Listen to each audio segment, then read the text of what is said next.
প্রাথমিক স্কুলের শিক্ষক রফিকুল সাহেব একটি মেইল পাঠিয়েছেন। তিনি যেভাবে মেইলটি লিখেছেন আমি সেভাবেই পড়ছি। ভাই, আমি শিক্ষক মানুষ, গল্প বানিয়ে বলার মতো বয়স আমার পার হয়ে গেছে, তবু এই ঘটনাটি লিখছি কারণ অনেক রাত ঘুমাতে পারছি না। আমাদের স্কুলে যে মেয়েটিকে আমরা সবাই দেখেছি, যার সঙ্গে কথা বলেছি, যাকে কখনো পানি খেতে দিয়েছি, কখনো খাতা কিনে দিয়েছি, কখনো মাথায় হাত রেখে দোয়া করেছি, একদিন দেখা গেল সেই মেয়েটির কোনো অস্তিত্বই এই পৃথিবীতে নেই। আর শেষ দিনে পাওয়া গেল তার একটি চিঠি। মেলটি এখান থেকেই শুরু। আমরা শুধু ভাষায় একটু গুছিয়ে দিচ্ছি, কিন্তু ঘটনার মর্মটা রফিকুল সাহেবের ভাষাতেই রাখছি, কারণ কিছু গল্প আছে যেগুলো সাজালে ভয় কমে যায়। সেগুলো যেমন এসেছে তেমনই শুনতে হয়। রফিকুল সাহেব লিখেছেন, আমাদের স্কুলটা অনেক পুরনো। এক পাশে একটি বড় পুকুর, অন্য পাশে পরিত্যক্ত একটি কাঁচা রাস্তা, যেটা দিয়ে আগে নাকি হাটে যাওয়া যেত। এখন সেই রাস্তার অর্ধেকটা ঝোপে ঢেকে গেছে।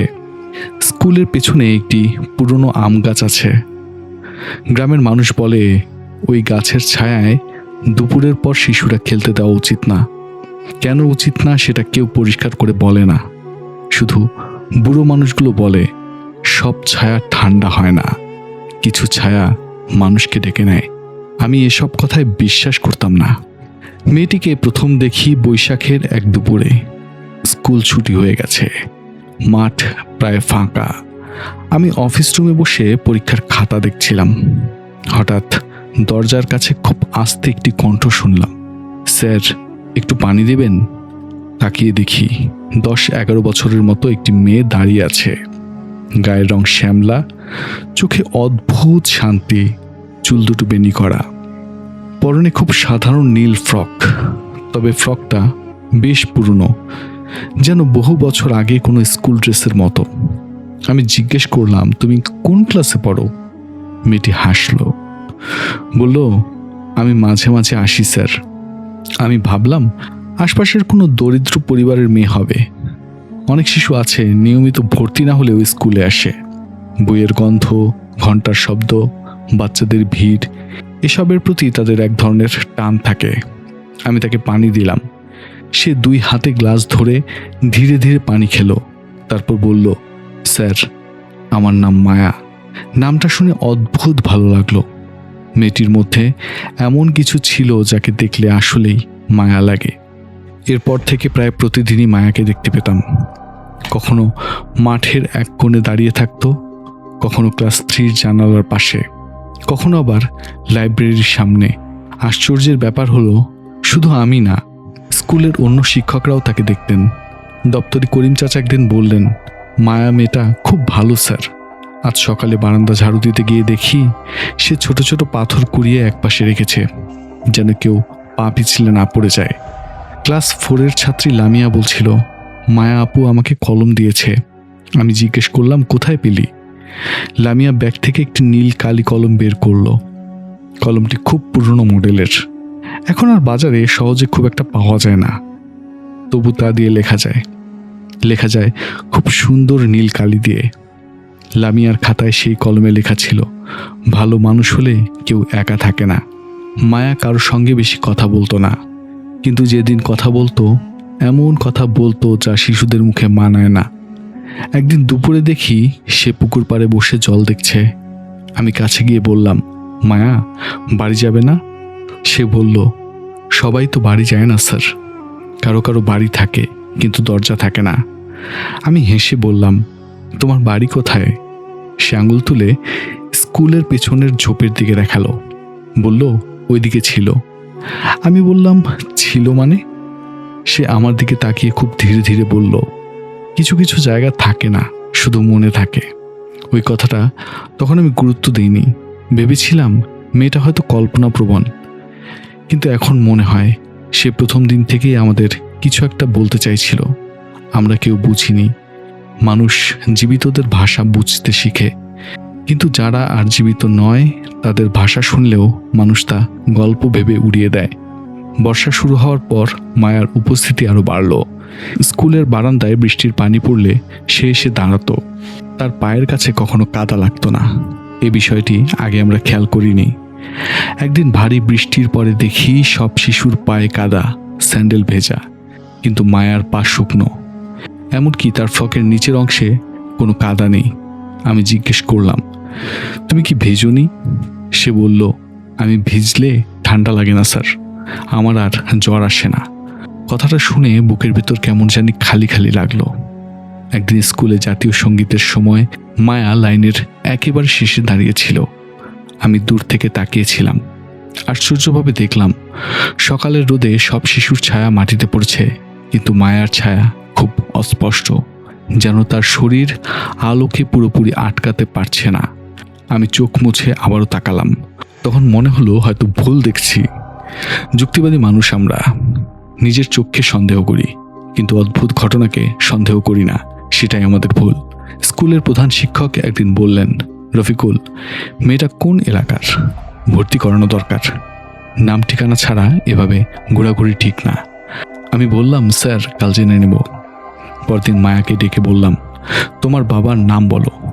সে চুপ করে রইল। বললাম, মায়ের নাম? সে মাটির দিকে তাকিয়ে বলল, মা আমাকে ডাকতেন মায়া পাখি। আমি বললাম, আসল নাম? সে মাথা নাড়ল। তারপর খুব আস্তে বলল, নাম থাকলে মানুষ খুঁজে পায়, আমাকে কেউ খুঁজে পায়নি স্যার। সেদিন প্রথম ভয় পেলাম, কিন্তু ভয়টা ভূতের ছিল না। ভয়টা ছিল হারিয়ে যাওয়া কোনো শিশুর প্রতি মানুষের ব্যর্থতার ভয়। আমরা কাগজে নাম না থাকলে মানুষকে মানুষ ভাবতে কষ্ট পাই, অথচ একটি শিশু যদি সামনে দাঁড়িয়ে থাকে, তার চোখে যদি পানি থাকে, তার হাতে যদি ছেঁড়া খাতা থাকে, তাহলে তাকে কি শুধু রেজিস্টারে না থাকায় অস্বীকার করা যায়? এরপর আমি মায়াকে আলাদা করে খেয়াল করতে শুরু করলাম। সে কখনো টিফিন খেত না। কেউ দিলে হাতে নিত, কিন্তু খেত কি না তা দেখা যেত না। লামিয়ার মা একদিন স্কুলে এসে বললেন, স্যার, ওই মায়া মেয়েটা ভালো। আমার মেয়ের জ্বর ছিল, সে নাকি কপালে হাত রেখে বলেছে, ভয় পাস না, সকালেই জ্বর কমবে। সত্যি সকালে জ্বর ছিল না। আরেকদিন চতুর্থ শ্রেণীর এক ছেলে পুকুরে পড়ে যাচ্ছিল। সবাই বলল মায়া তাকে পেছন থেকে টেনে ধরে তুলেছে, কিন্তু যখন তাকে ধন্যবাদ দিতে খুঁজলাম, কোথাও ছিল না। গ্রামের মানুষ মায়াকে চিনতে শুরু করলো। বাজারের মুদি দোকানদার বলল সে নাকি মাঝে মাঝে 1 টাকার লজেন্স কিনে, কিন্তু টাকা দেয় পুরনো 1 টাকার কয়েন, যেগুলো এখন আর কেউ ব্যবহার করে না। পোস্ট অফিসের বৃদ্ধ কর্মচারী বললেন, মেয়েটা মাঝে মাঝে এসে খালি খাম চায়, বলে একদিন চিঠি লিখবে। আমি শুনে হাসলাম। বললাম, কার কাছে লিখবে? বৃদ্ধ বললেন, এই প্রশ্ন করলে সে উত্তর দেয় না, শুধু বলে যে শুনতে পাবে তার কাছে। ঘটনাটা মোড় নেয় আশ্বিন মাসের এক বৃহস্পতিবারে। সেদিন স্কুলে উপজেলা থেকে পরিদর্শক আসার কথা, তাই ভর্তি রেজিস্টার, উপস্থিত খাতা, জন্ম নিবন্ধন কপি সব গুছিয়ে রাখা হচ্ছিল। প্রধান শিক্ষক আমাকে বললেন, মায়ার ব্যাপারটা আজই শেষ করো, ওকে ভর্তি করতে হলে কাগজ চাই, না হলে অভিভাবক ডাকো। আমি করিম চাচাকে বললাম, মায়া এলে ধরে রাখবেন। করিম চাচা বললেন, স্যার, ধরে রাখবো কিভাবে? মেয়েটা কখন আসে কখন যায় বোঝাই যায় না। সকাল 10টার দিকে মায়া এলো। ওই দিন তার মুখ অন্য দিনের চেয়ে ফ্যাকাশে। আমি বললাম, চলো তোমার বাড়িতে যাব। সে প্রথমে রাজি হচ্ছিল না, বলল, ওখানে গেলে আপনি ভয় পাবেন। আমি বললাম, ভয়ের কিছু নেই, তোমার ভর্তি করাতে হবে। সে একবার পুরো স্কুলের দিকে তাকালো, যেন শেষবারের মতো সব কিছু দেখে নিচ্ছে।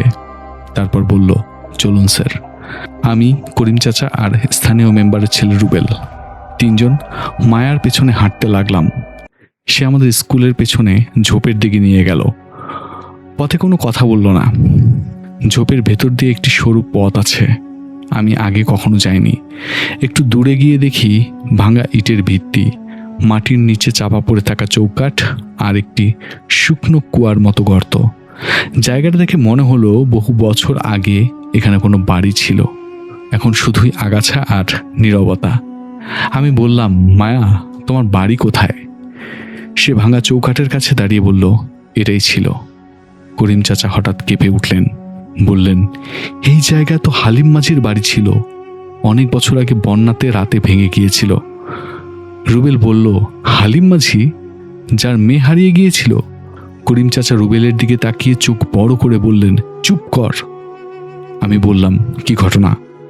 করিম চাচা তখন বললেন, তা শুনে আমার শরীরের সব লোম খাড়া হয়ে গেল।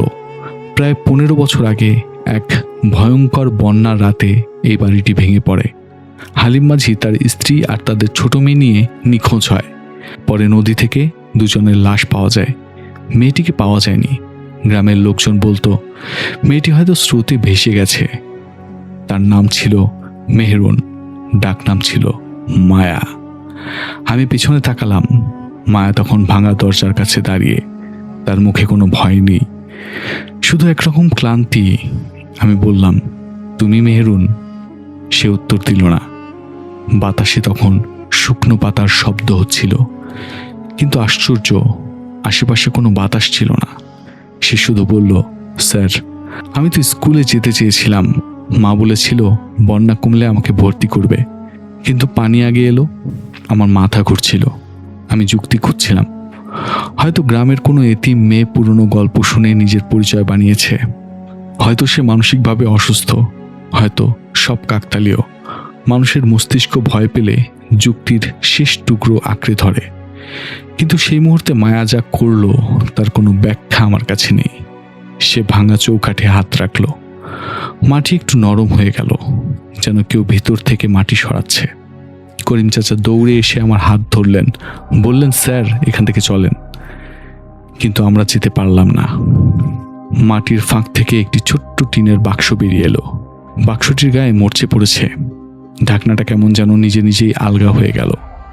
ভিতরে ছিল একটি ছেঁড়া ফ্রক, 2টি পুরনো কয়েন, একটি ভাঙা পেন্সিল আর কয়েকটি ভেজা হয়ে শুকিয়ে যাওয়া কাগজ। কাগজের উপর মলিন অক্ষরে লেখা, আমার স্কুলে যাওয়ার খাতা। আমার বুকের মধ্যে এমন চাপ লাগলো যেন কেউ নিঃশব্দে কাঁদছে। আমি মায়ার দিকে তাকালাম। সে আর সেখানে নেই। শুধু ভাঙ্গা চৌকাঠের পাশে নীল ফ্রকের একটি ভেজা কোনা মাটির উপর পড়ে আছে। আমি দৌড়ে ঝোপের বাইরে এলাম। স্কুলে ফিরে সবাইকে জিজ্ঞাসা করলাম মায়াকে কেউ দেখেছে কিনা। আশ্চর্যভাবে সবাই বলল, আজ তো মায়া আসেনি। আমি বললাম, আপনারা কি বলছেন? সকালে তো স্কুলে ছিল। প্রধান শিক্ষক বিরক্ত হয়ে বললেন, রফিকুল, রেজিস্টার দেখো, আমাদের স্কুলে মায়া নামে কোনো ছাত্রী নেই, কখনো ছিলও না। আমি উপস্থিতি খাতা খুললাম। কোথাও মায়ার নাম নেই। ভর্তি রেজিস্টার দেখলাম, নেই। পুরনো রেকর্ড দেখলাম, নেই। অথচ লামিয়ার খাতায় মায়ার দেয়া কলমে লেখা বাক্য আছে। করিম চাচা জানেন, বাজারের দোকানদার জানেন, কয়েকজন শিশু জানে, কিন্তু কাগজ জানে না। কাগজের দুনিয়ায় সে ছিল না। আর সেদিন থেকেই যেন বাস্তব দুনিয়াও তাকে অস্বীকার করতে শুরু করলো। পরের কয়েকদিন অদ্ভুত ঘটনা ঘটতে লাগলো। লামিয়ার সেই নীল কলম হঠাৎ শুকিয়ে গেল। দোকানদারের বাক্সে রাখা পুরনো 1 টাকার কয়েনগুলো মাটি হয়ে ঝুরঝুর করে ভেঙে গেল। স্কুলের পুকুর পাড়ে যে জায়গায় মায়া বসতো সেখানে বৃষ্টির পরও মাটি শুকনো থাকতো। আর ক্লাস 3 জানালার কাছে ভোরের দিকে ছোট ছোট হাতের ছাপ দেখা যেত। হাতের ছাপগুলো শিশুর, কিন্তু ভিতর থেকে দেওয়া। অথচ রাতে ক্লাসরুম বন্ধ থাকে। আমি বিষয়টি নিয়ে গ্রামের প্রবীণদের সঙ্গে কথা বললাম। তারা বললেন, হালিম মাঝির মেয়েটা খুব পড়তে চাইতো। বন্যার আগের সপ্তাহে সে নাকি স্কুলের সামনে এসে দাঁড়িয়েছিল। তখনকার এক শিক্ষক তাকে বলেছিলেন ভর্তি হলে তারপর ক্লাসে বসবে। মেয়েটি বাড়ি ফিরে কান্না করেছিল। তার মা নাকি বলেছিল, মায়া, কাঁদিস না, বন্যা কমলেই তোকে স্কুলে দেব। কিন্তু সেই বন্যা আর কমার সুযোগ দেয়নি। আমি জিজ্ঞেস করলাম, তার লাশ কেন পাওয়া যায়নি? কেউ উত্তর দিতে পারল না। শুধু এক বৃদ্ধা বললেন, কিছু শিশু হারায় না বাবা, তারা অপেক্ষা করে। যাদের ইচ্ছা পূরণ হয়নি তারা মানুষের ভিড়ের পাশে থাকে। কেউ ডাকে না, তবু তারা আসে। এরপরের সোমবার সকালে স্কুলে গিয়ে দেখি অফিস রুমের দরজার নিচ দিয়ে একটি সাদা খাম ঢোকানো। খামের উপর লেখা রফিকুল স্যারের জন্য। হাতের লেখা শিশুর মতো, কিন্তু অদ্ভুত স্পষ্ট। আমার হাত ঠান্ডা হয়ে গেল। খাম খুলে দেখি ভেতরে 4 পৃষ্ঠার একটি চিঠি। কাগজে হালকা পুকুরের কাদা গন্ধ, তবে কাগজ শুকনো। অক্ষরগুলো নীল কালি দিয়ে লেখা। সেই একই নীল কালি যা লামিয়ার কলমে ছিল। চিঠিতে লেখা ছিল, স্যার, আপনি আমাকে ভর্তি করতে চেয়েছিলেন, এজন্য আপনাকে ধন্যবাদ। আমি অনেক দিন স্কুলের বাইরে দাঁড়িয়েছিলাম। কেউ আমাকে পুরোপুরি তাড়ায়নি, কেউ পুরোপুরি নেয়ওনি। আমি জানালার পাশে দাঁড়িয়ে অ, আ, ক, খ শুনেছি। বাচ্চাদের সঙ্গে দাঁড়িয়ে জাতীয় সঙ্গীত শুনেছি। টিফিনের সময় হাসির শব্দ শুনেছি। আমি ভেবেছিলাম একদিন আমিও ওই বেঞ্চে বসব। আমার নিজের খাতা থাকবে, আমার নামে উপস্থিতি রাখা হবে। আমি বলবো, উপস্থিত স্যার। চিঠির পরের অংশে লেখা, সেদিন রাতে পানি খুব দ্রুত এসেছিল। মা আমাকে কোলে নিতে পারেনি। বাবা দরজা খুলতে গিয়েছিলেন, দরজা ভেঙে পানি ঢুকে যায়। আমি একটি কাঠের বাক্স ধরেছিলাম। আমার খাতাটা ভিজে যাচ্ছিল। আমি খাতা বাঁচাতে চেয়েছিলাম। স্যার, মানুষ যখন ডুবে যায় তখন সে নিজের প্রাণ বাঁচায় না তার প্রিয় জিনিস বাঁচায় আমি জানি না। আমি খাতাটা ছাড়িনি। তারপর আর কিছুই মনে নেই। আমি পড়তে পড়তে থেমে গেলাম। চোখ ঝাপসা হয়ে যাচ্ছিল। কিন্তু চিঠির শেষ অংশটি আজও আমার মাথার ভেতরে রাতের বৃষ্টির মতো বাজে। সেখানে লেখা ছিল, আমি জানতাম না পৃথিবীতে থাকতে হলে কাগজে নাম থাকতে হয়। আমি ভেবেছিলাম কেউ যদি আমাকে দেখে, কথা বলে, একটু পানি দেয়, একটু স্নেহ করে, তাহলে আমি আছি। কিন্তু আপনারা আমার নাম খুঁজতে গিয়ে দেখলেন আমি নেই। আমি চলে যাচ্ছি, ভয় পাবেন না। আমি কারো ক্ষতি করতে আসিনি। আমি শুধু একটু পড়তে চেয়েছিলাম, একটু ডাক শুনতে চেয়েছিলাম, একটু মানুষের মতো থাকতে চেয়েছিলাম। শেষ লাইনে লেখা ছিল, যদি কখনো কোনো নামহীন শিশুকে স্কুলের বারান্দায় দাঁড়িয়ে থাকতে দেখেন, তাকে জিজ্ঞেস করবেন না তার কাগজ কোথায়। আগে তাকে বসতে দেবেন, পানি দেবেন, নাম লিখবেন। কারণ সব শিশু জন্ম নিবন্ধন নিয়ে জন্মায় না। কিছু শিশু শুধু মায়া নিয়ে জন্মায়। আমি না থাকলেও আমার মায়া এই পৃথিবীতে থেকে যাবে। চিঠি পড়ে অনেকক্ষণ বসেছিলাম। বাইরে তখন বেলা উঠেছে। মাঠে শিশুরা খেলছে, তাদের হাসির শব্দ আসছে। কিন্তু সেই হাসির ভেতর দিয়ে বারবার মনে হচ্ছিল কেউ খুব আস্তে বলছে, উপস্থিত স্যার। আমি দৌড়ে ক্লাস 3-তে গেলাম। জানালার পাশে যে বেঞ্চটা সবসময় খালি থাকতো, তার উপর নীল কালি দিয়ে লেখা একটি নাম, মায়া। অদ্ভুত ব্যাপার, বেঞ্চটি বহুবার ঘষে পরিষ্কার করা হয়েছে, তবুও নামটি পুরোপুরি উঠে না। একটু আলো পড়লেই দেখা যায়।